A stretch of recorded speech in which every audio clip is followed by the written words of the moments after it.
Very good morning to all of you. आज हम बहुत ही इम्पॉर्टेंट टॉपिक पे बात करने जा रहे हैं क्योंकि बहुत सारे बच्चों का बहुत सारे डाउट रहते हैं कनाडा को लेके कि कनाडा में सर कौन से एग्ज़ाम फ्रेंच का देना सही रहेगा जिससे हमें पीआर मिल जाएगा। क्योंकि बहुत सारे बच्चों को एकेडमी के थ्रू या फिर वो पता करने जाते हैं, वहाँ पे बहुत ज़्यादा भरमाया जाता है। तो आज मैं आपको एक एक चीज़ का डिटेल बताता हूँ कि टोटल फ्रेंच में कितने एग्ज़ाम होते हैं, कौन से एग्ज़ाम किसके लिए है और कौन सा आपको एग्ज़ाम चूज़ करना है। हर वो चीज़ डिटेल में बताएंगे, इसलिए वीडियो में बने रहिए। यदि आप कनाडा के बारे में सोच रहे हैं और या फ्रेंच रिलेटेड कोई भी जॉब के बारे में या फ्रेंच रिलेटेड कुछ भी करना चाहते हैं तो आपको आज सारे doubts one by one clear होने वाले और कंपैरिजन भी मैं करूंगा कि कौन सा एग्ज़ाम है, कितने दिन का है, कैसे इसको प्रिपरेशन करना है, किस लिए यूज़फुल है, कितना पैसा है, कितना टाइम तक इसका वैलिडिटी है, सब कुछ। तो आप मेरे साथ बने रहिए और एक एक चीज़ को देखते रहिए। तो चलिए आइए, सबसे पहले हम देखते हैं कि फ्रेंच का जो एग्ज़ाम होता है वो एग्ज़ाम कितने टाइप के फ्रेंच का एग्ज़ाम होता है। तो सबसे पहले देखोगे तो फ्रेंच का जो एग्ज़ाम है, पहला एग्ज़ाम होता है TCF। ये और ये एग्ज़ाम TEF और TEF कनाडा दोनों एक ही है, ठीक है। तो ये जो दोनों एग्ज़ाम है ना, ये दोनों एग्ज़ाम कनाडा बेस्ड है, मतलब ये दोनों एग्ज़ाम आप कनाडा के लिए दे सकते हो। दूसरा चीज़ है डेल्फ और डाल्फ, ठीक है। अब यही तीन एग्ज़ाम टोटल फ्रेंच में फेमस है।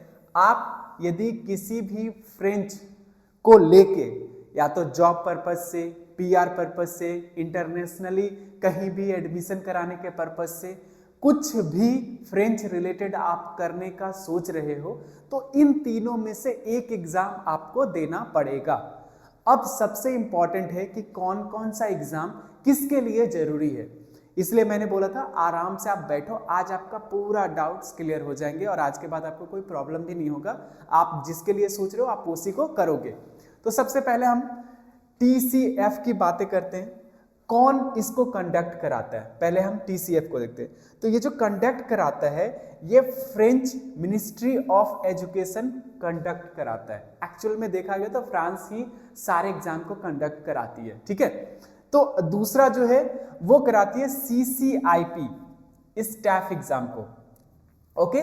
और ये जो है इंडस्ट्रियल द पारी यहां से कनेक्ट होता है, मतलब पेरिस से ही कनेक्ट होता है। ये मिनिस्ट्री ऑफ एजुकेशन फ्रांस और ये यहां से, और ये भी फ्रेंच मिनिस्ट्री ऑफ एजुकेशन से। तो एक चीज तो पता चल गया कि ये दोनों जो एग्जाम है ना, TCF और डेल्फ, ये दोनों को एक ही एग्जाम कनेक्ट करवाती है।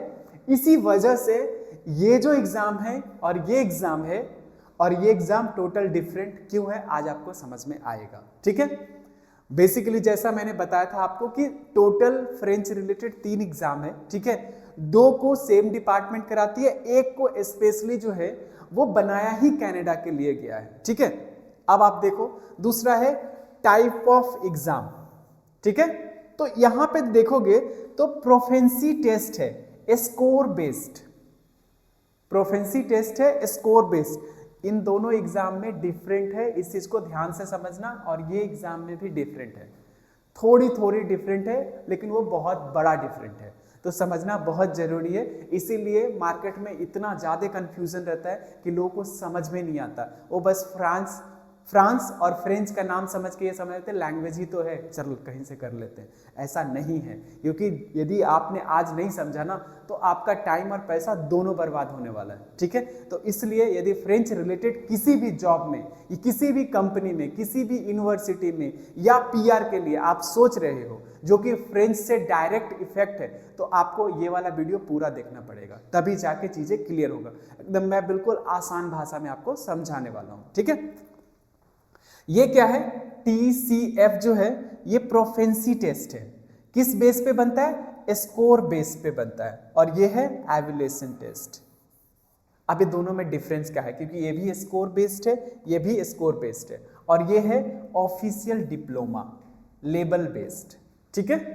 तो अब जैसे इसलिए तो सब जब आप फ्रेंच सीखने जाते हो तो लोग क्या बोलते हैं, मैं A1 A2 B1 B2 level, तो ये लेवल वाइज है जिसका यहाँ पे कोई मतलब नहीं है, लेकिन लोग मार्केट में लेवल वाइज ही इसको भी पढ़ा लेते हैं, तो इसलिए आप कंफ्यूज रहते हो। तो आप थोड़ा सा एग्जाम का डीप समझोगे तो आपको पता चलेगा कि हाँ कैसे कैसे तैयारी करनी है करके, ये भी चीज क्लियर होगा।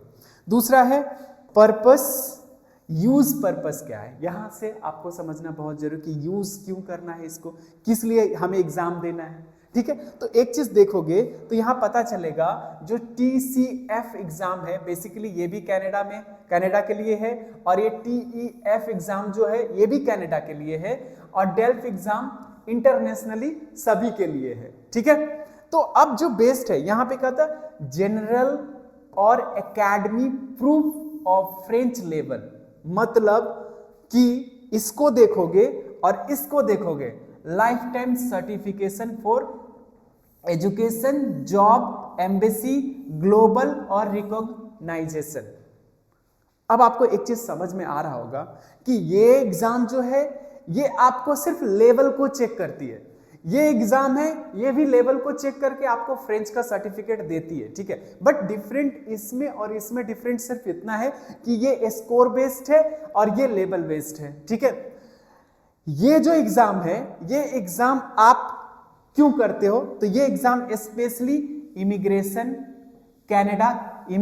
कनाडा के लिए और क्यूबेक के लिए प्रोफेशनल एंड PR पर्पस के लिए किया जाता है। बाकी ये दोनों जो एग्जाम है इसके लिए नहीं है। तो अब जब आप एग्जाम देने जाते हो कनाडा में PR के लिए तो आपको ये एग्जाम देनी है, ना कि ये दोनों की एग्जाम देनी है, और ना ही इन दोनों की तरह तरीका तैयारी करने का भी है। तो इस चीज को समझना बहुत जरूरी है आपके लिए। दूसरा सबसे इंपॉर्टेंट है, एक चीज और मैं बता दूं कि मार्केट में फ्रेंच को लेके इतना ज्यादा हाइप बना हुआ है ना कि वो सबको एक ही तराजू पे रख के तौल देते हैं, तो प्लीज उससे बचे, ठीक है। अब हम फिर आगे चलते हैं और फिर हम एक चीज को और देखते हैं कि इसके आगे क्या है।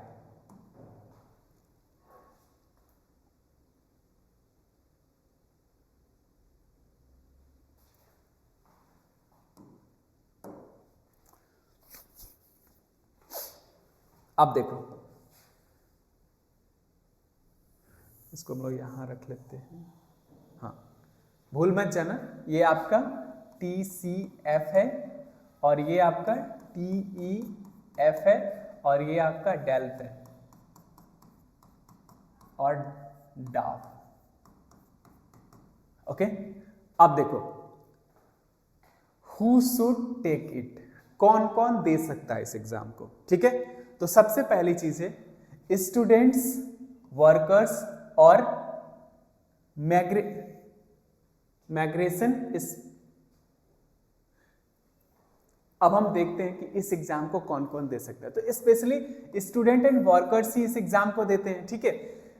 कनाडा PR के लिए, क्यूबेक PR के लिए और वर्क वीजा एप्लीकेशन के लिए आपको टैफ एग्जाम देना है।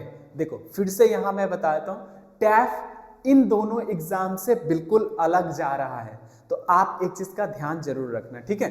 तो यहां आपको पता चला कि TCF जो है वो कनाडा PR, क्यूबेक PR और वर्क वीजा एप्लीकेशन के लिए वैलिड नहीं है। तो आप जब ये एग्जाम देते हो तो इसमें ये मत सोचना कि इस एग्जाम दे के हमारा काम हो जाएगा, और ना ही डेल्फ आपको PR के लिए कंसीडर होगा, ठीक है। तो डेल्फ कौन देता है, जैसे स्टूडेंट दिया, प्रोफेशनल, टीचर, एम्बेसी, जॉब, ये सब के लिए आप डेल्फ दे सकते हैं। डेल्फ बेसिकली टीचर सर्टिफिकेशन है, ठीक है, और आपके एक लेवल को इंप्रूव करता है कि जिस भी लेवल, हाँ इस लेवल तक आप पढ़ा सकते हो, दैट्स इट।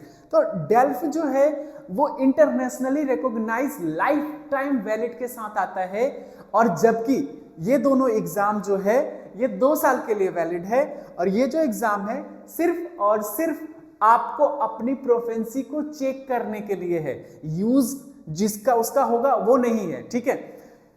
टैफ एग्जाम जो है स्पेशली कनाडा के बेस पे ही बनाया गया है, और इसी से आपको PR मिलेगा, इसी से आपको क्यूबेक का PR, कनाडा का PR मिलेगा, या फिर एप्लीकेशन वीजा जो कि मिनिमम पास होने पे CLB 5 में मिल जाता है। तो यदि कनाडा का सपना देख रहे हो तो आपके लिए सबसे बेस्ट TEF एग्जाम ही है। दूसरा कोई एग्जाम नहीं है, ठीक है। और इसकी पढ़ाई आपको TEF के अकॉर्डिंग ही करनी पड़ेगी, ना कि डेल्फ और TCF के अकॉर्डिंग करे तो फंसे। निकलेगा, बहुत टाइम लगेगा और उतना आपके पास टाइम है नहीं, ठीक है। तो जब भी आप इसकी तैयारी करने जाओ, स्पेशली कनाडा PR के लिए, तो आप टीचर को पहले ठोक बजा के देख लो कि वो करवा पाएगा या नहीं। यदि वो लेवल वाइज बात करता है, तुरंत वहां से एग्जिट हो जाओ, क्योंकि वो बेवकूफ बना देगा, कराएगा कुछ नहीं, ठीक है। बताऊंगा उसकी तैयारी कैसे करनी है आपको। यहां पे आते हैं रिकॉग्नाइजेशन, तो फ्रेंच यूनिवर्सिटी में ये सर्टिफिकेट चल जाएगा, फ्रेंच एम्बेसीज में चल जाएंगे, एंड सम कैनेडियन प्रोग्राम्स में ये सर्टिफिकेट आपको रिकॉग्नाइज हो जाएगा, ठीक है। दूसरा IRCC, जिसमें आपने Canada, MIFI, Quebec official accepted it, इसको एक्सेप्ट करता है, क्योंकि इसको PR देना है तो यही दो जगह एक्सेप्ट होगा, ऑब्वियसली सीधी सी बात है। यह है world wise academic and professionally recognisation, मतलब प्रोफेशनली रिकॉग्नाइज है या वर्ल्ड वाइज है। मतलब यही हुआ ना कि आपने फ्रेंच सीखा है, हाँ जी मैंने फ्रेंच सीखा है, कितना लेवल आता है जी, हमें A1 आता है, A2 आता है, B1 आता है, जितना आता है आप दिखा दिए, उसने मान गया कि हाँ इसको फ्रेंच आता है। लेकिन सेम चीज यहां भी है, आपने कनाडा के अंदर में, फ्रांस के अंदर में जाके आपने दिखा कि हाँ मुझे फ्रेंच आता है, तो आपको स्कॉलरशिप वगैरह वो सब ऑफर हो जाएंगे, ठीक है। लेकिन इसके साथ सेम डिफरेंट है, इसकी सर्टिफिकेट जो एक्सेप्ट होगी वो सिर्फ PR के लिए, इमिग्रेशन के लिए, वीजा के लिए, इन सब के लिए एक्सेप्ट होगी, और किसी भी चीज के लिए एक्सेप्ट नहीं। ऐसे दिखाने को दिखा सकते हो हाँ मुझे फ्रेंच आता है, तो ये सुपीरियर तो ऐसे भी होता है, ठीक है, तो इसमें नो डाउट, ठीक है। दूसरा, लेवल कवर्ड कितना होता है, तो अब एक चीज जानना बहुत जरूरी है। देखो यहाँ A1 से लेके C2 तक के सारे लेवल कवर होते हैं, यहाँ भी A1 से लेके C2 तक के सारे कवर्ड होते हैं, बट यहाँ पे एक चीज इंपॉर्टेंट हो जाता है कि आपको ना लेवल वाइज खुद डिसाइड करके एग्जाम देना, क्योंकि मैंने पहले ही बताया कि इसमें लेवल वाइज पढ़ाते हैं, तो जो भी टीचर आपको जितने लेवल पढ़ाए आप जाके उतने लेवल का एग्जाम दे दो, सिंपल है। लेकिन ये दोनों में ये चीजें नहीं वैलिड है, क्योंकि यहाँ पे आपको क्या होता है, एक ही एग्जाम में A1 से लेके C2 तक के सारे क्वेश्चन पूछे जाते हैं, और फिर ये लोग मतलब आपको जज करते हैं। तो जज करते हैं इन द सेंस कि यहां पे जो है ना पास फेल का कोई चक्कर नहीं है, इन दोनों एग्जाम में आपको पास और फेल नहीं करेंगे, यहां पे आपका लेवल जज करके आपको दे देंगे, ठीक है। बट यहां पे आप पास फेल हो सकते हो, मिनिमम यदि 50% मार्क्स नहीं आया ना तो यहां पे आपको फेल कर देंगे, ठीक है। बट इसमें फेल नहीं करेंगे, इसमें आपको जज करके जो भी लेवल है वो दे देंगे। अब क्या होगा, तो यहां पे मिनिमम B2 लेवल यदि आपका आता रहा होगा तो आपको PR के लिए आप कैपेबल हो जाओगे, B2 से नीचे आएगा तो वीजा के लिए कैपेबल हो जाओगे, ठीक है। और उससे नीचे आएगा तो आपको लेवल तो देंगे लेकिन वो उसका कोई फायदा नहीं होगा, ठीक है। यहां पे वही सेम चीज है, जो लेवल प्रोवाइड करेंगे यहाँ पे आपको मिनिमम B1 B2 तक तो लाने ही पड़ेंगे इन सब में फायदा लेने के लिए। और यहाँ पे क्या होगा, यहाँ पे आप जिस भी लेवल, मान लो आपने बोला नहीं मुझे तो A1 का एग्जाम देना है, तो उसमें 50% मार्क्स लाके आप पास हो जाओगे, और इसकी सर्टिफिकेट लाइफ टाइम वैलिडिटी है। इन दोनों की सर्टिफिकेट सिर्फ 2-2 साल वैलिड है। तो अब समझ में आ रहा है, कुछ कुछ चीजें समझ में आ रही है कि क्या क्या एग्जाम का पैटर्न। आगे चलते हैं, जो एग्जाम फॉर्मेट है वो ओवरऑल सबका सेम ही सेम है, ठीक है, ज्यादा कोई नहीं है। यहां भी आपका लिसनिंग होगा, रीडिंग टेस्ट होगा, राइटिंग होगा, स्पीकिंग होगा, और ग्रामर और वॉकअप साथ में रख लिया जाता है, ठीक है। यहां पे क्या होगा, लिसनिंग होगा, रीडिंग होगा, राइटिंग होगा, स्पीकिंग होगा, और मॉड्यूलर चूजन सेक्शन के टाइप से, मतलब इन टाइप को सेक्शन में रख के आपसे पूछा जाएगा, तो वो कोई बड़ी बात नहीं है, सेम ही है। मतलब आप ऐसे समझ सकते हो एल्स की तरह एग्जाम होती है सारे का, ठीक है। यहां भी आपको लिसनिंग है, रीडिंग है, राइटिंग है, स्पीकिंग ऑल कंपलसरी है, सारे करने ही करने हैं। तो बेसिकली देखोगे तो एग्जाम लेने का जो तरीका है ना, कम बेसी सबका एक जैसा ही है। आपको राइटिंग की टेस्ट देनी है, आपको रीडिंग की टेस्ट देनी है, आपको ओरल की टेस्ट देनी है, और आपको लिसनिंग हो गया, रीडिंग हो गया, राइटिंग हो गया, स्पीकिंग हो गया, स्पीकिंग ही ओरल में काउंट हो जाता है। तो ये 4 सेक्शन जो मेन सेक्शन है ना, इन 4 सेक्शन की आपको एग्जाम देनी है। तो एग्जाम देने का ओवरऑल आप इतना मान के चलो कि आपको अच्छे से फ्रेंच बोलना, अच्छे से सुनना, अच्छे से लिखना और अच्छे से समझना आता है, तो समझो आपका एग्जाम इन चारों में कोई दिक्कत नहीं, आप जाके दे सकते हो। बट प्रॉब्लम क्या है, सीखने का तरीका। क्योंकि इसका जो सीखने का तरीका है ना, इसकी तैयारी करने का तरीका है और इस तीनों की तैयारी करने का जो तरीका है ना, वो थोड़ा अलग है। इसीलिए मैं बार बार बोलता हूं कि स्पेशली यदि आप टैफ कनाडा का तैयारी कर रहे हो तो बी केयरफुल, क्योंकि इन दोनों के तरीका से टैफ नहीं निकलेगा। पहले सुन लो, क्योंकि प्रॉब्लम क्या है कि इसमें आपको डीप नॉलेज चाहिए। इन दिनों में डीप नॉलेज की जरूरत है आपका लेवल बेस, क्योंकि आपको ये पता है कि लेवल जितना ज्यादा करोगे उसके हिसाब से करते जाओगे। तैयारी करने का तरीका भी थोड़ा डिफरेंट है। यहाँ पे आपको कंसेशन भी मिल जाता है कि आपको ओवर बर्डन नहीं रहता कि A1 से लेकर C2 तक पूरे पढ़ने। यहाँ तो आप अपना डिसाइड कर सकते हो। यहाँ भी आप ऑलमोस्ट तैयारी करने का तरीका दोनों का क्योंकि लेवल बेस्ड है, तो यहाँ भी आपको A1 से लेकर C2 तक। बट इस एग्जाम की कोई ज्यादा आपको फायदा होने वाला है नहीं। तो मेन ये दोनों एग्जाम बन जाता है कि आपको यदि कनाडा नहीं देख रहे हो, पूरा वर्ल्ड देख रहे हो, तो इस एग्जाम को दो अपने लेवल वाइज। हाँ, मिनिमम आपको इस लेवल में B1 होनी चाहिए, क्योंकि B1 डेल्फ का है तो आप हर जगह कंसीडर हो सकते हो, ठीक है, कोई प्रॉब्लम नहीं है। और यहाँ पे आपको मिनिमम B2 लेवल चाहिए होता है आपको वीजा मतलब सॉरी PR लेने के लिए। तो दोनों में डिफरेंट है, ये चीजें समझना। चलते आगे फिर से। एग्जाम का मोड क्या होता है, जो आप एग्जाम दोगे उसका मोड क्या रहेगा? तो उसका मोड रहेगा पेपर और कंप्यूटर बेस्ड, ठीक है, न्यू टाइप्ड राइटिंग। एक्चुअली ना अब ये जो दोनों एग्जाम जो हो गए ना, ये दोनों ही एग्जाम कंप्यूटर बेस्ड ही है ऑलमोस्ट, बहुत कम पेपर बेस्ड देखेगा। पेपर तो इसका छोड़ दो, ये कंप्यूटर बेस्ड ही हो चुका है। बहुत कम जगह आपको कनाडा में कहीं दिख जाए पेपर बेस्ड, अदरवाइज तो अभी जितना मुझे नॉलेज है कि कंप्यूटर बेस्ड ही हो चुका है ये, ठीक है।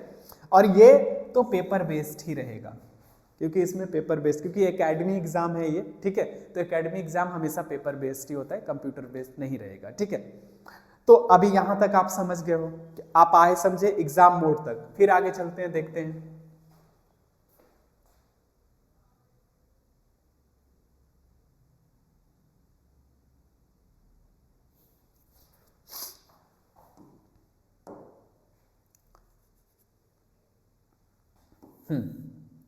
अब देखो यहां पे क्या है कि ड्यूरेशन कितने हैं, याद रखना, ये TCF है और आपका TEF है ये, और ये आपका डेल्फ है।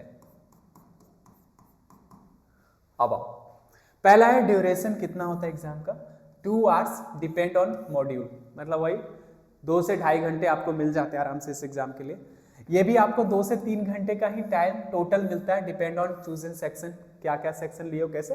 तो ऑलमोस्ट इन सारे का एग्जाम होता है ऑलमोस्ट 2 से 2.5 घंटे का होता है। बट यहाँ थोड़ा आपको कम लगता है, 1.5 से 2.5 घंटा, क्योंकि ये लेवल बेस्ड होता है। तो जिस एग्जाम एक ही लेवल देने गए हो तो उसमें तो है नहीं, क्योंकि इन दोनों में तो पूरे लेवल आपको रख के पूछा जाता है, ठीक है।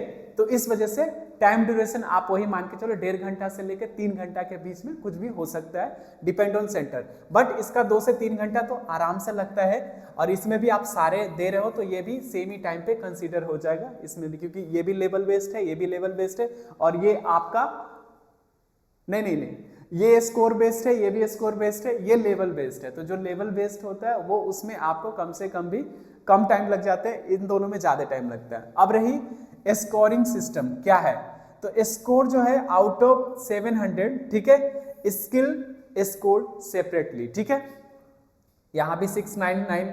बट यहां पे क्या है, डायरेक्ट पास या फेल पे लेवल डिसाइड हो जाता है। मैंने बोला था ना 50% मार्क्स मिनिमम आपको लेके आनी होती है, अदरवाइज आप फेल हो जाते हो, ठीक है। और यहाँ पे डेल्फ का B1 सर्टिफिकेट आपको चाहिए होता है कम से कम भी। दूसरा है कि यहाँ पे फेल और पास नहीं होता, ठीक है। इस जगह पे आपको A1 से लेके C2 तक के बीच में कोई भी लेवल वो आपको दे देंगे, जो भी आपको लगता है। यहाँ भी A1 से लेके C2 तक में जो भी लेवल आप दोगे वो लेवल आपको जो भी आपका स्कोर आएगा उसके अकॉर्डिंग रख के दे दिया जाएगा। यहाँ पे चूंकि फेल और पास का सिस्टम इसलिए है बिकॉज आप A1 से लेके C2 तक आप खुद चूज करके जाते हो कि मुझे इस लेवल का एग्जाम देना है, इसलिए उसमें पास और फेल हो जाता है, क्योंकि आपने चूज किया है।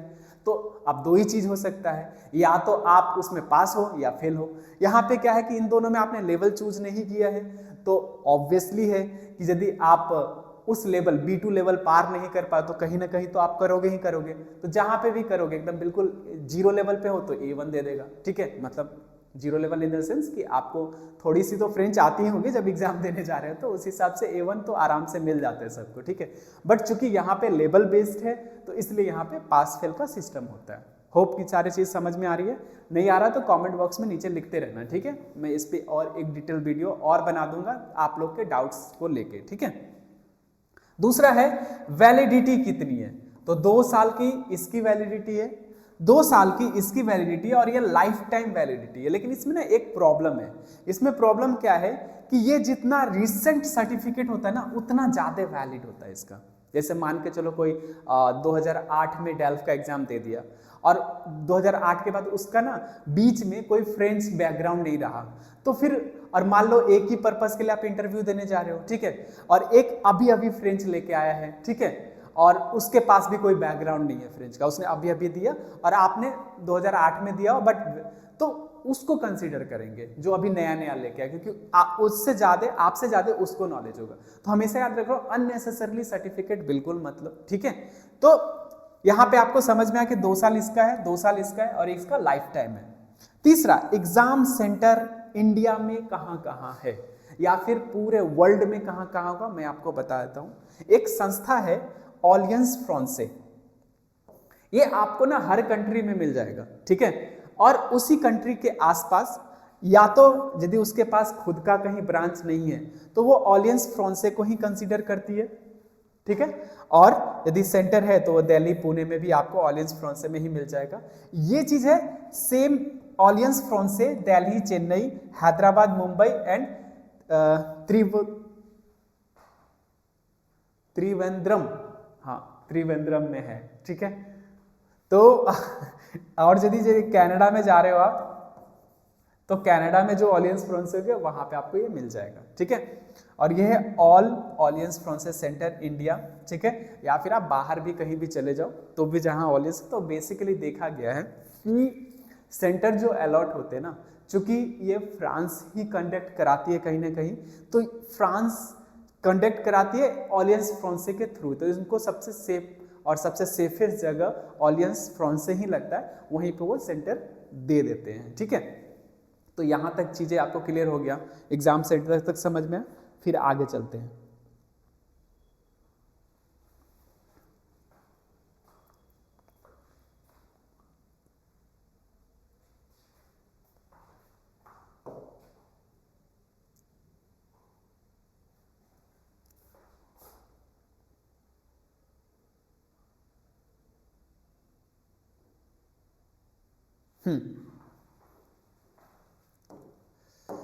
अब आप फिर देखो, अब यहाँ पे जो एग्जाम का पैटर्न है, ठीक है, जैसे TCF लोग पूछ भी देते हैं कि फुल फॉर्म क्या है, ठीक है, तो टेस्ट द connaissez du français, connaissez means होता है टू नो, तो ये जो टेस्ट है ना फ्रेंच के नो के बारे में, मतलब जानने के बारे में, connaître एक वर्ब है,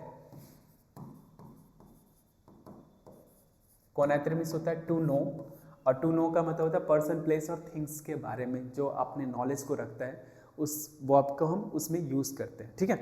तो ये जो कॉनेक्ट है मतलब आपको जानने के लिए, उसी से निकला हुआ एक वर्ड है, ठीक है। तो फ्रेंच का नॉलेज होना मात्र इस एग्जाम का पर्पस है कि आपको इस एग्जाम से ये पता चलेगा अगले को कि हाँ आपको फ्रेंच का नॉलेज है, जो भी आपने लेवल उसमें अर्जित किया है। चूंकि A1 से लेके C2 तक का एग्जाम हो रहा है, तो उस एग्जाम के पर्पस से आपको एक लेवल दिया गया, तो अगला जज कर सकता है कि हाँ इस बंदे ने A1 से लेके C2 तक एग्जाम दिया और उसके बाद इसको जो लेवल दिया गया उस A1 से लेके C2 तक में इस लेवल तक इसको नॉलेज है, ठीक है। इसमें क्या है, ये जो आपका TEF है, TF Canada test d'évaluation de français, ये जो है स्पेशली जैसा कि मैंने बताया आपको टेस्ट ही फ्रेंच के वैल्यूएशन के तौर पे किया जाता है, ठीक है। आपकी वैल्यूएशन क्या है, एक्यूरेट वैल्यूएशन टेस्ट होती है इसमें, ठीक है। और उस लेवल पे यदि आप यहाँ पे B2 लेवल ले आते हो, ठीक है, चूंकि मैंने बताया था ये इजी टू मॉडरेट एग्जाम होता है, ठीक है। इन दोनों में यदि देखोगे ना तो ये थोड़ा सा टफ एग्जाम होता है, इजी टू मॉडरेट। वो इसलिए टफ लगेगा, यदि आप इन दोनों की तरह तैयारी करोगे तो बहुत और भी ज़्यादा टफ लगेगा, लेकिन इसको इसके तरह ही तैयारी करते हो तो बहुत इजी लगेगा, फिर कोई ज़्यादा प्रॉब्लम नहीं आएगी। क्योंकि मैं बार बार इसलिए बोलता हूँ कि टैफ की यदि तैयारी कर रहे हो ना तो आप डेल्फ और TCF को थोड़ा साइड करके चलो, ठीक है, क्योंकि इन दोनों को थोड़ा ऐसे करके चलोगे ना तो आप थोड़ा साइड में चलोगे, और इन दोनों को ऐसे समेट के चलोगे ना तो आपको ये पता है ना, जब लोगों को ऐसे साइड करके चलते तो कैसे आगे जल्दी पहुंचोगे, और जब दोनों को समेट के चलोगे तो कैसे धीरे धीरे चलना पड़ेगा। ठीक इसी तरह से है, ठीक है। अब यहाँ पे क्या है कि इसका भी डेल्फ का है डिप्लोमा d'études, ठीक है, डिप्लोमा एप्रोफिशिएट द फ्रांसे लैंग्वेज फ्रांसे।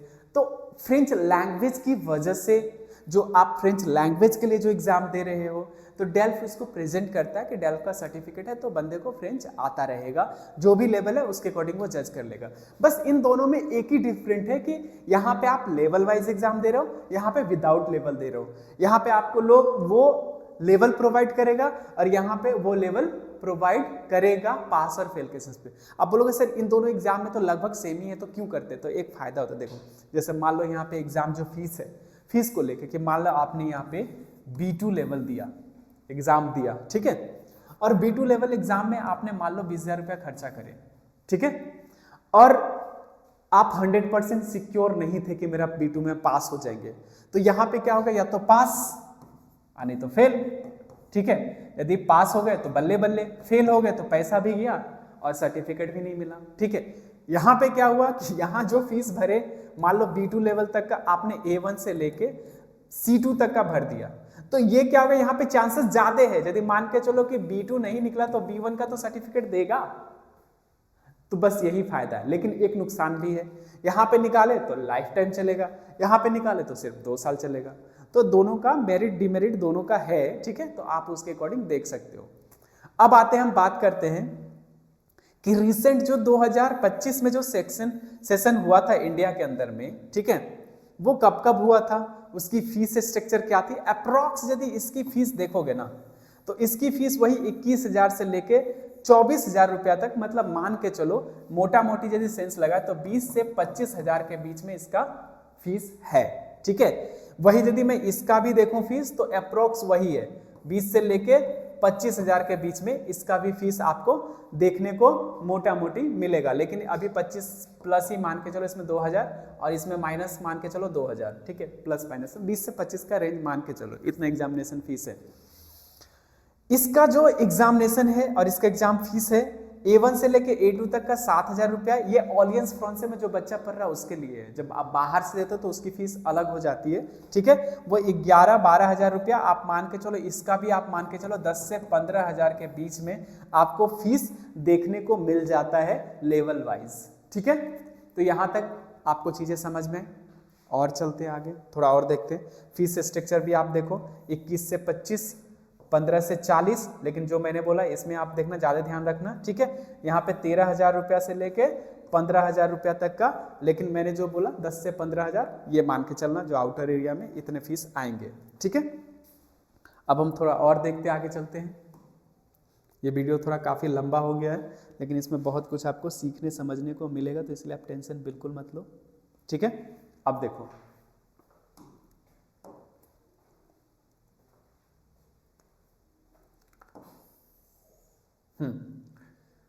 डिफिकल्टी क्या है, डिफिकल्टी लेवल पे बात करते हैं, ठीक है।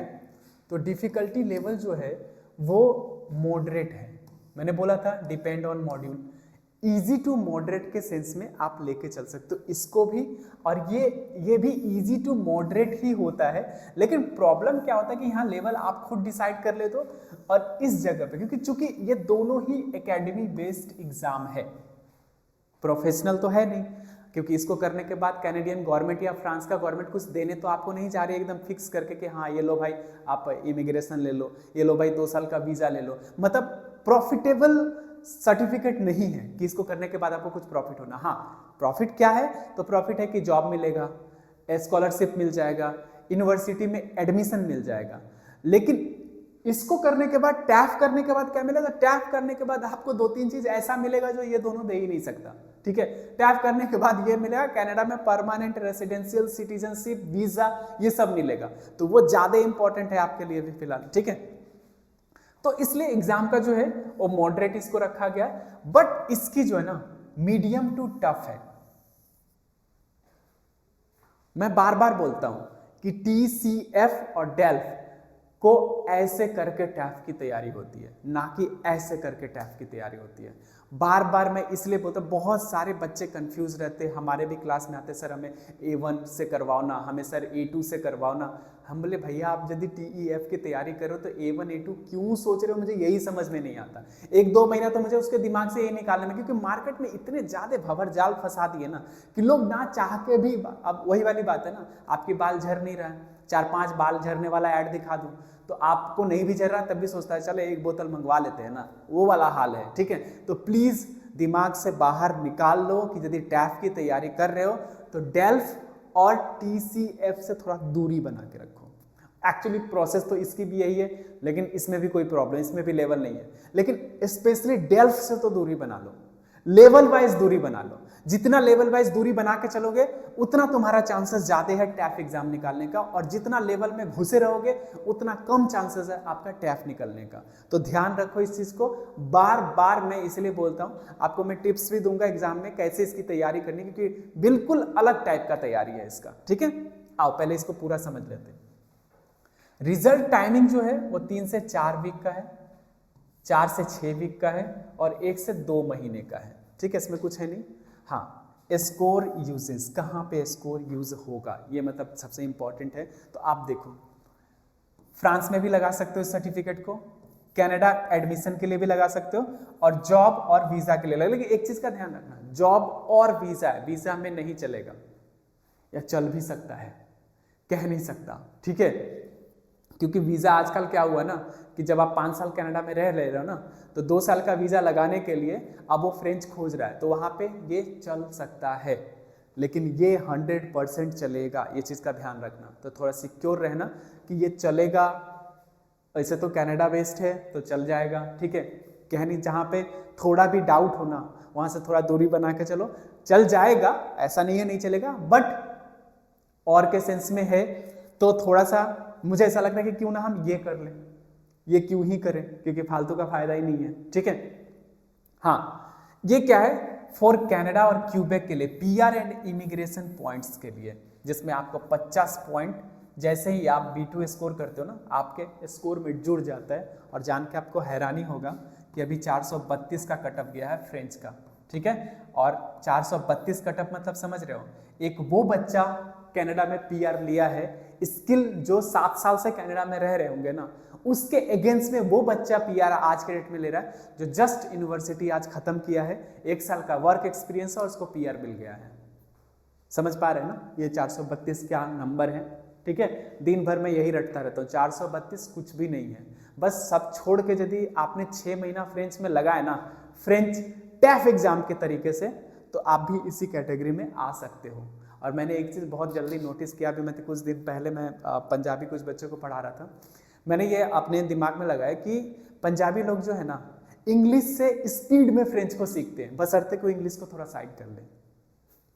ये मेरा एनालाइज है और काफ़ी मैंने उसको रिजल्ट दिया है। ठीक है, तो आपको ज़्यादा सोचने की जरूरत बिल्कुल भी नहीं है। यदि आप अपने मदर टोन में घुसे हुए हैं और मदर टोन टू फ्रेंच सीख रहे हैं, मेरा ऐसा मानना है कि आप बहुत जल्दी स्पीड में सीखोगे। लेकिन इंग्लिश फ्रेंच करके ना थोड़ा सा बहाव कम हो जाता है, और बीच में जाके जब आप B1 के पार जाते हो तो इंग्लिश यूं जा रहा होता है और आपका फ्रेंच यूं जा रहा होता है। तो इसलिए प्लीज़ इंग्लिश को थोड़ा अपने लाइफ से दूरी बना के रखें। इसलिए आपने देखा होगा जिसको फ्रेंच बहुत अच्छी आती है उसकी इंग्लिश की प्रॉब्लम होती है, होती नहीं बहुत होती है। ठीक है, अब आओ, दूसरा सबसे इंपॉर्टेंट है कि फॉर परमानेंट लेवल मिल जाते हैं आपको। ठीक है, बोला था लाइफ टाइम वैलिडिटी है। ठीक है, तो कभी भी दिखा दो, जैसे आपको लगा कि एम्बेसी में जॉब निकला हुआ है, आपने 5 साल पहले फ्रेंच किया हुआ है, आपका जॉब प्रोफाइल में फ्रेंच चल रहा है, तो जाके दिखा दो कि जी भैया मेरे पास डेल्फ का सर्टिफिकेट है, मैं इस एग्जाम के लिए कैपेबल हूँ या इस जॉब के लिए कैपेबल हूँ, वो रख लेंगे आपको। ठीक है, बट इसके साथ क्या है, 2 साल के लिए ही कैपेबल है। 2 साल में ही आप फ्रांस, कनाडा, यूनिवर्सिटी कहीं भी लगाना चाहते हो तो लगेगा, वीजा लगाना चाहते तो लगेगा, नहीं तो नहीं लगेगा। ये भी आपका 2 साल के लिए ही वैलिडिटी है। ठीक है, तो सोच समझ के टाइम के अकॉर्डिंग ही एग्जाम देना, कोई ना कूद के चलेगा एग्जाम देने, तो ऐसा मत करना, 20-25 हज़ार का चूना लग जाएगा, आपका ध्यान लगाना, ठीक है। हाँ, इसमें आप कभी भी जाके दे सकते। और एक चीज़ बहुत इंपॉर्टेंट मैं आपको बता दूं कि इन दोनों की तैयारी करके ये आराम से निकाल सकते हो, लेकिन इसकी तैयारी करके ये दोनों निकाल दोगे, ये थोड़ा मुश्किल है कहना, ठीक है। तो यदि आपको डेल्फी देना है तो आप टैफ और इसकी तैयारी, टैफ की तैयारी कर लोगे ना तो ये दोनों एग्जाम इजीली निकल जाएंगे। आप ऐसे समझो कि आप मेडिकल और इंजीनियरिंग की तैयारी कर रहे हो, आपको 10th पास करना है, तो उसी तरह का है कि आप मेडिकल और इंजीनियरिंग की तैयारी यहाँ कर रहे हो और ये 10th है, ये 12th है, ऐसे आप निकाल सकते हो, सिंपल सी बात है। एकदम बहुत ही तोड़ ममोड़ की चीज़ें बता रहा हूँ, तो ध्यान से समझो। मजाक मजाक में चीज़ें बहुत कुछ मैं कह जाता हूँ, ठीक है, बट इंपॉर्टेंट है। पता है, मैंने एक चीज़ नोटिस करी है कि आप जिस फील्ड में हो उसमें आपका डीप नॉलेज हो सकता है, बट जिस फील्ड में आप नहीं हो ना उसमें कम नॉलेज होता है, और इस वजह से कहीं ना कहीं आदमी फंस जाता है। स्पेशली मैं कनाडा को लेकर इतना पॉजिटिव क्यों रहता हूँ, क्योंकि कनाडा में यदि आप हो ना, यदि आप कनाडा में हो और यदि आप कनाडा में हो तो आप ये मान के चलो कि कनाडा में आपको 5,000 रुपया पर डे आपका खर्चा हो रहा है, चाहे आप जैसे भी गए हुए हो, ठीक है। तो कम से कम उस कीमत को समझो, क्योंकि 3 साल एजुकेशन, 2 साल वर्क वीजा, 1 साल कैसे भी खींच खांच लो, 6-7 साल की कीमत आप चुका रहे हो। आप कोई ढंग का काम भी नहीं कर रहे हो, ठीक है, तो आपको ढंग का काम भी खोजना है, उसके लिए भी फ्रेंड चाहिए। आपको लाइफ स्टाइल भी अच्छी खोजनी है, उसके लिए भी फ्रेंड चाहिए, ठीक है। आपको पीआर लेनी है, उसके लिए भी फ्रेंड चाहिए, और आपको सिटीजनशिप लेनी है, उसके लिए भी फ्रेंड चाहिए। तो सेकेंडरी इंग्लिश चाहिए ही नहीं, और इंग्लिश में सिंपल पहली बार तो इंग्लिश से ही गए होगे, तो इतनी इंग्लिश तो आती है जितना में एग्जाम निकल जाए आपका, तो इसलिए ज़्यादा टेंशन लेने की बिल्कुल भी जरूरत नहीं है। अब आते इधर, अब देखो प्रिपरेशन टाइम जो है 6 से 10 मंथ इसमें, और 8 से 12 महीने इसमें B2 तक लेवल पर। एक्चुअली क्या ना, B2 के बाद ना C1 और C2 लिटरेचर पार्ट होता है, तो जो मेहनत करना आप B2 कर लोगे ना तो आप C1 C2 भी आराम से कर सकते हो, ठीक है। लेकिन मेन जितना भी मेन है ना वो सारा कुछ आपको इसी में, बट यहाँ पे लेवल वाइज यदि आप करते हो तो 3 से 6 मंथ पर लेवल लग सकता है, क्योंकि ये लोग ना ऑलियंस फ्रांसे वाले थोड़ा सा ज़्यादा वो कर लेते हैं। ये क्या करते हैं, A1 को डिवाइड कर देते हैं 3 पॉइंट में, A1.1, A1.2, कोई कोई तो ऐसा होता है जो A1.3 भी बना लेते हैं। तो इस तरह करके यदि आप गए A1 सीखने के लिए तो 9 मंथ आपका यहीं लग गया। यदि मान लो 2.5, 2.5, 2.5, 2.5 महीने या 3-3 महीने जोड़ दिए तो आपको या तो 7.5 नहीं तो 9 महीने तो लग ही जाने हैं, ठीक है। तो इस हिसाब से इसमें टाइम ज़्यादा लग जाता है, और इसी हिसाब से इसको पढ़ते हो तो 2.5 से 3 साल लग जाता है, जबकि आपको पता है कि इसका मॉडरेट टू टफ है, तो आपको तो पढ़ना सिंपल है ना। आप ऐसे समझ लो, इंडिया में एकेडमी खत्म करने के बाद आप क्या करो, किसकी तैयारी करो, गवर्नमेंट जॉब की। अब गवर्नमेंट जॉब क्या होता है, मीडियम टू टफ होता है, ठीक है। एकेडमी क्या होता है, इजी टू मीडियम होता है, ठीक है, थोड़ा बहुत टफ होता है। तो उसी तरह से है कि यदि मान लो कोई बच्चा 10th पास किया हुआ है, 12th पास किया हुआ है, और उसको 5 साल के बाद होश आया कि अब मुझे गवर्नमेंट जॉब की तैयारी करनी है, अब मान के चलो वो करना शुरू करेगा, तो क्या करेगा, वो 1-2 से वो एक फंडामेंटल कोर्स लेगा, उसको कंप्लीट करेगा, फिर तैयारी करना शुरू करेगा। तो सेम वही चीज़ है यहाँ पे कि आपको एकदम बेसिक से शुरू करनी है, इजी टू मॉडरेट करनी है, मॉडरेट टू टफ करनी है, ठीक है। तो ध्यान रखना कि इसमें लेवल घुसाने ही नहीं है, लेवल घुसा मतलब फंसा, ठीक है। अब आप मेन एडवांटेज क्या है, तो एडवांटेज में है cover all level in 1 test, जैसा कि मैंने पहले भी बताया था। Official test for Canada PR, आपको पहले से पता है। लाइफ टाइम वैलिडिटी के साथ में जो भी लेवल आप देना चाहते हो उसका एग्जाम हो गया, ठीक है। तो यहां तक चीजें समझ में आ रही है। अब फिर आगे चलते हैं।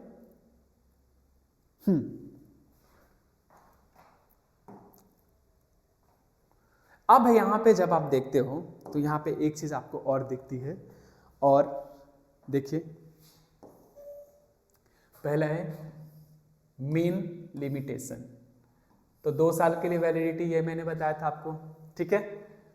यहाँ पे टाइम कंज्यूमिंग मॉड्यूल है ये, ठीक है। यहाँ पे आप सेपरेट एग्जाम इच लेवल देते हो, नीड टू रजिस्ट्रेशन अपने अकॉर्डिंग जा सकते हो। यहाँ पे है 2 साल का वैलिडिटी ओनली है, ठीक है। यहाँ पे एक्सपेंसिव है एंड टाइम कंज्यूमिंग मॉड्यूल्स है। टैफ एग्जाम मैंने इसलिए बोला है कि जो लोग आपको फ्रेंच पढ़ा रहे हैं और टैफ एग्ज़ाम की तैयारी करा रहे हैं, तो मार्केट में इसकी जो रेट आज के डेट में, यदि वो ठीक ठाक एकेडमी है और ढंग का एकेडमी जो प्रॉपरली टैफ की तैयारी करा रहे हैं, तो वो आपसे 90,000 रुपया से 1,20,000 रुपया से कम चार्ज नहीं करेगा। इतना तो लेगा ही लेगा। मैंने इसलिए तो पंजाब के गवर्नमेंट सरकार जो एजुकेशन मिनिस्टर है उसको मैंने मेल लिखा उनको कि प्लीज़ कुछ फंड रिलीज करा दो ताकि मैं free of cost A level को बढ़ा दूँ, क्योंकि आज के डेट में स्पेशली पंजाब का कम से कम 50,000 युवा जो अभी कनाडा में बैठा है उसको डायरेक्ट नीड है। और यदि गवर्नमेंट ये कर लेती है ना तो 50,000 युवा के साथ में और 50,000 जो पंजाब में बैठा युवा जो कनाडा जाना चाहता है, 1 लाख लोगों को यदि एजुकेशन मिनिस्टर देख लेना तो वाकई अगला सीएम वही है। बट अब मैं इससे आगे क्या ही कह सकता हूँ, ठीक है, क्योंकि बहुत सारे मैंने देखा है बच्चों को ये फीस एफोर्ड नहीं कर पाते। मैंने भी इसमें काफ़ी कमी करा है, ठीक है, बट एक लिमिट होता है क्योंकि इसमें बहुत सारे टीचर है, व्यवस्था नहीं है मेरे पास भी उतनी सारी कि मैं इसमें लगाऊँ, ठीक है। तो कहीं से कुछ मिले तो हम भी सोचें, लेकिन मेरा तो प्योर मन ऐसा कि मैं फ्री ऑफ कॉस्ट ही कर दूँ, क्योंकि ज़रूरी बहुत है। आप जब एक पेरेंट्स की, स्पेशली उन मम्मियाँ का जिनकी बच्चियाँ कनाडा में है ना, उनकी दुख दर्द सुन के वाकई मेरा दिल दहल जाता है। और मैं वाकई चाहता हूँ कि यदि आप लोग में से भी कोई हैं जो डायरेक्ट मुझे फंडिंग कर सकते हैं, ठीक है, तो प्लीज़ मेरे नंबर पे कांटेक्ट करें, क्योंकि ऐसे बहुत सारे लोग हैं जो दान धर्म करते हैं, लेकिन यहाँ पे आप देखोगे ना तो एक आत्मा से आत्मा टच होता है यदि किसी का पीआर निकल जाता है। क्योंकि आप बिलीव नहीं करोगे, जो भी पंजाब या गुजरात से लोग पहुँचे हुए हैं कनाडा के अंदर में 50-60 लाख रुपए से ज़्यादा खर्चा कर चुके हैं। और आलम ये है कि यदि उनको पीआर नहीं मिला ना तो सारा वेस्ट है, क्योंकि वो कनाडा से यदि कुछ भी लेके आ रहे हैं ना वो इंडिया में कोई वैलिड नहीं है। तो प्लीज़ जो कनाडा से, पंजाब या गुजरात से कनाडा जाना चाह रहे हैं तो प्लीज़ फ्रेंच करके जाओ। हमारी एकेडमी आपके लिए जो भी कुछ कर सकती है करेगी। जो फीस है वाकई बहुत टफ फीस होता है, मानता हूँ, बट यदि आप जेन्यून हो तो आपको एकेडमी पूरी हेल्प करती है। 3 क्लास आपको एकेडमी पहले देती है, समझाती है, सिखाती है, एक छोटा सा टेस्ट लेती है आपका, फिर आपको जज करती है कि हाँ वाकई आप इसके लिए कैपेबल हो या ना, देन हमारी एकेडमी एडमिशन कराती है। आप मेरी एकेडमी कभी भी आपको फॉल्स वादे नहीं करते। यदि आपने मेरे पास से 3 मॉड्यूल कर लिया है, पहला 3 महीने का कोर्स होता है जिसमें हम फंडामेंटल सारे कुछ क्लियर करते हैं, उसके बाद 3 महीने का कोर्स होता है जिसमें नेटिव स्पीकर बैठ के आपको हर चीज़ का प्रैक्टिस करा रहा होता है, और लास्ट के 3 महीने होते हैं जिसमें आप मॉड्यूल सेट कर रहे होते हो। जो भी एग्जाम, ये एग्जाम देना, ये एग्जाम देना, ये एग्जाम देना, जिसके भी देना उसकी मॉड्यूल टेस्ट पेपर चलती है। यदि आपने 9 मंथ सिंसियरली कर लिया, 101% रिजल्ट आपका यहीं से निकलेगा, ठीक है। तो अभी हम फंडिंग का भी खोज रहे हैं। बहुत सारे गवर्नमेंट को मैंने डायरेक्ट एजुकेशन मिनिस्टर को मेल लिखा है, कोई तो सुनेंगे, ठीक है। यदि सुनते तो ये जो आप पीछे 90 to 1,20,000 देख रहे हो, जो एक्चुअल में कहीं भी करो, मेरे पास करो या कहीं, ये फीस है।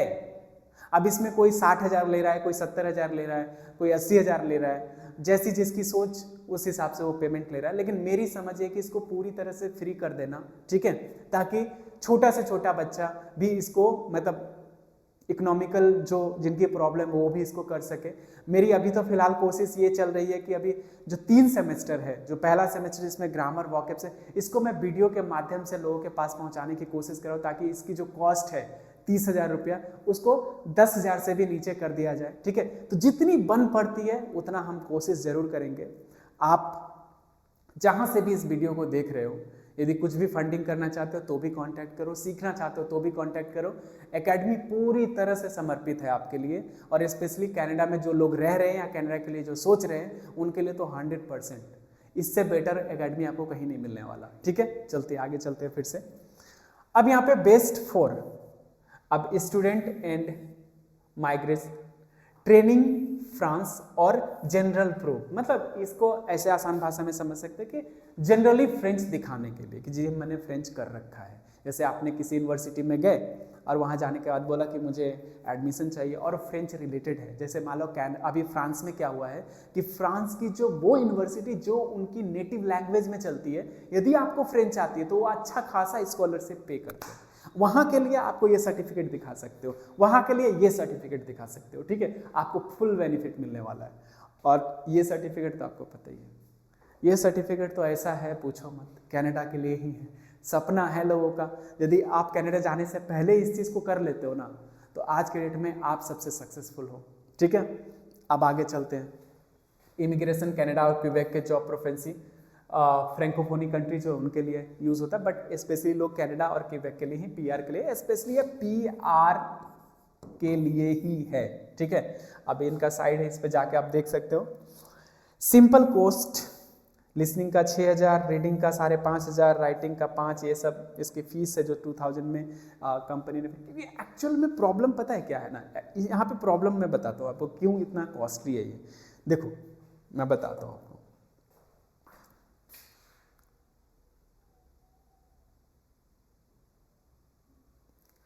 बताने से पहले कुछ पहले इस पूरे पीडीएफ को मतलब पूरा डिटेल कर लेते हैं ताकि चीज़ें समझ में आए, इसके बाद मैं आपको बताता हूँ सीन क्या है और करना कैसे। तो देखो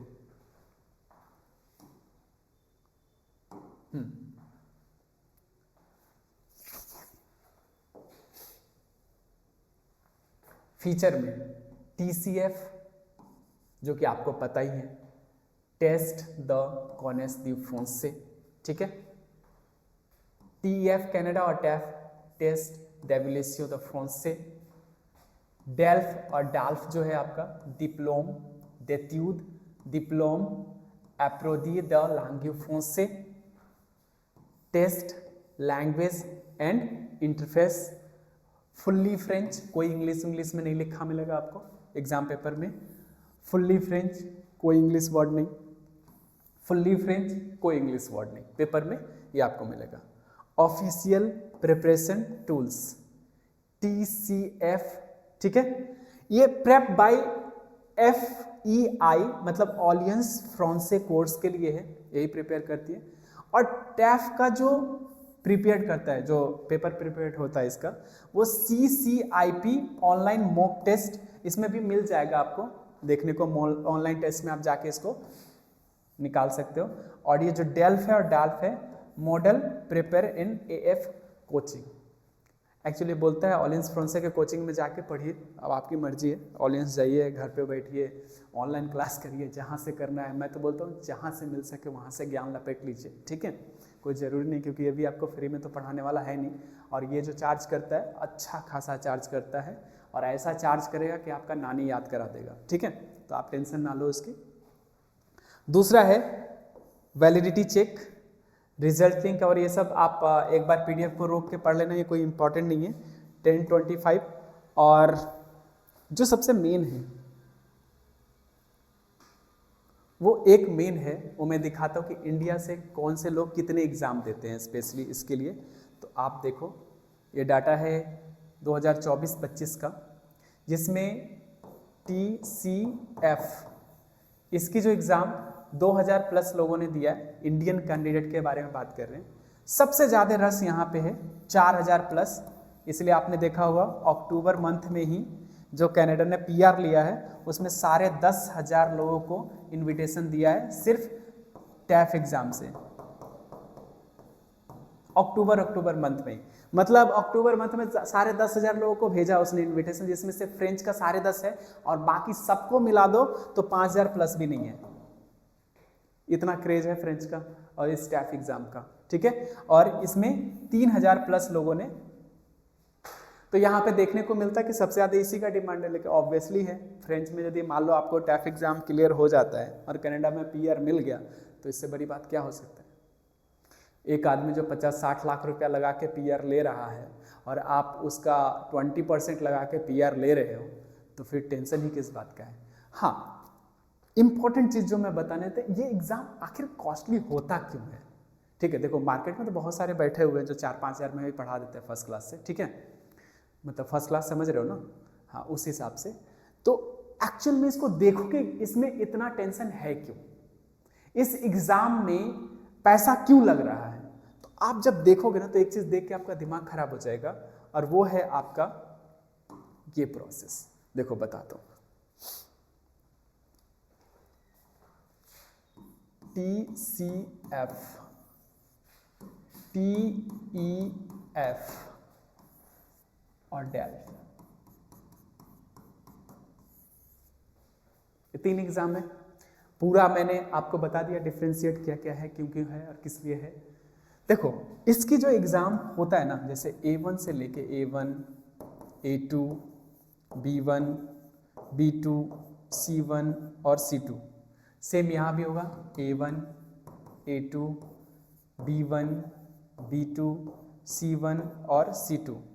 यहाँ भी देखोगे तो क्या होगा A1, A2, B1, B2, C1 और C2, सबका लेवल। यही लेवल में तो लोग धोखा खाते हैं ना, यहाँ भी सेम लेवल है, यहाँ भी सेम लेवल है, यहाँ भी सेम लेवल है। एग्जाम का पैटर्न क्या था, जैसा मैंने बताया, easy to moderate, moderate to tough और इजी टू मॉडरेट। ठीक है। अब क्या होता है कि मान के चलो इसकी यदि प्रेपरेशन आप करते हो, इसकी प्रेपरेशन करते हो या इसकी प्रेपरेशन करते हो, इसकी प्रेपरेशन से आपको इसके पता चल जाएगा क्यों टफ है। तो देखो एक लेवल का एग्जाम का प्रेपरेशन करने के लिए 2 चीज़ें की जरूरत होती है। एक तो होता है एग्जामिनेशन फीस, जो कि मैंने बताया आपको 12,000 रुपया के आसपास एग्जामिनेशन फीस सिर्फ होता है, जो कि 2 घंटा के लिए आप पे करते हो जाके। ठीक है। और ये जो 2 पैटर्न पे होता है, यदि आपने AF से किया, ऑलियंस प्रोसेस से किया, तो इसी का वो हो सकता है 15,000 रुपया से लेकर 24,000 के आसपास तक वो आपको चार्ज कर ले एक ही लेवल का। प्राइवेट में करते हो तो यहाँ भी आपको 15,000 से 20,000 रुपया एक लेवल का चार्ज कर लेता है। ठीक है। यदि ठीक ठाक एकेडमी हुआ तो, प्रॉपर एकेडमी मतलब पढ़ाने वाला एकेडमी, ऐसा नहीं कि कुछ भी बताने वाला, तो वो तो ऐसा करेगा कि इसी लेवल का बोलेगा 5,000 रुपया ले से 10,000 रुपया चार्ज करेगा। बट इसमें तो कभी फंसना भी मत, कुछ नहीं मिलने वाला आपको वहाँ पे। ठीक है। यहाँ पे सिर्फ आपका पैसा बर्बाद होगा, इससे ज़्यादा कुछ नहीं मिलेगा। जेन्यून जो चार्जेस है वो नीचे वाला वैरिड करता है। ऑलियंस में थोड़ा ज़्यादा चार्ज इसलिए भी लग जाता है बिकॉज कि वो लेवल को कट करके पढ़ाते हैं। जैसे मान लो A1.1 करके पढ़ा दिया आपने, A1.2 करके पढ़ा दिया, तो मान लो 2 ही लेवल बना दिया तो 12-12 24 निकाल देंगे। ठीक है। प्राइवेट में जाओगे तो आप 15,000 में एक लेवल पूरा कंप्लीट कर सकते हो। तो वो भी डिपेंड करता है, आप कोई 5,000 में भी करा रहा है, कोई 10,000 में भी करा रहा है, कैसे करा देगा भाई। मुझे यही समझ में नहीं आता कि इतना सस्ता में हो कैसे रहा है। अब इतना सस्ता में तभी हो सकता है जब आपने पैसा दिया और आप उसके पीछे दौड़ते रहो। और बहुत सारा आपको देखने को मिल जाएगा मार्केट में कहानी, इसलिए मैं बोलता हूँ उन लोगों से बच के रहो थोड़ा सा। अब ये होता है कि यदि मान के चलो मिनिमम एक लेवल का 15,000 के आसपास भी फीस आ रहा है, 15 से 20,000 में 20,000, क्योंकि ये मॉडरेट टू टफ है तो 20,000 एक लेवल का भी वो ले रहा है। ठीक है। चूंकि ये लेवल वाइज तो पढ़ाएगा नहीं, ठीक है, लेकिन सारे लेवल का पैसा तो लेगा ही लेगा। तो 20,000, 40, 60, 80, 100, 1,20,000। और मैंने बोला था ना अप्रॉक्स 80,000 रुपया से लेके 1,20,000 तक के बीच में कोई भी चार्ज करता है यदि प्रॉपर टैफ की एग्जाम करे, क्योंकि इसकी एग्जामिनेशन फीस कितनी है 20,000 रुपया से लेके 25,000 रुपया। तो टैफ की पूरी एग्जाम निकालने में कम से कम भी मान के चलो ना, तो 1,00,000 रुपया से लेके एग्जाम का फीस लेके 1,00,000 रुपया से लेके 1,50,000 तक के बीच में आपको इसका फीस आता ही आता है, चाहे आप जैसे भी जोड़ लोगे। ठीक है। और सेम सिचुएशन इसका भी आएगा, क्योंकि यहाँ भी स्कोर बेस्ड है, यहाँ भी स्कोर बेस्ड है। यहाँ कम आता है क्योंकि लेवल वाइज करोगे। अब लेवल वाइज मान लो इसका एग्जाम करो तो इसका फीस किसी ने 20,000 रुपये लिया, प्लस आपका 15,000 एग्जाम निकालने का, तो टोटल 35,000 के आसपास एक हैंडसम फीस आता है। ठीक है। तो इस वजह से ये थोड़ा कॉस्टली होता है। बट आप लोग टेंशन बिल्कुल मत लो, जैसा कि मैंने बोला बहुत सारे लोगों को मैंने मेल करा है, स्पेशली बहुत सारे फाउंडेशन से मैंने टच किया है।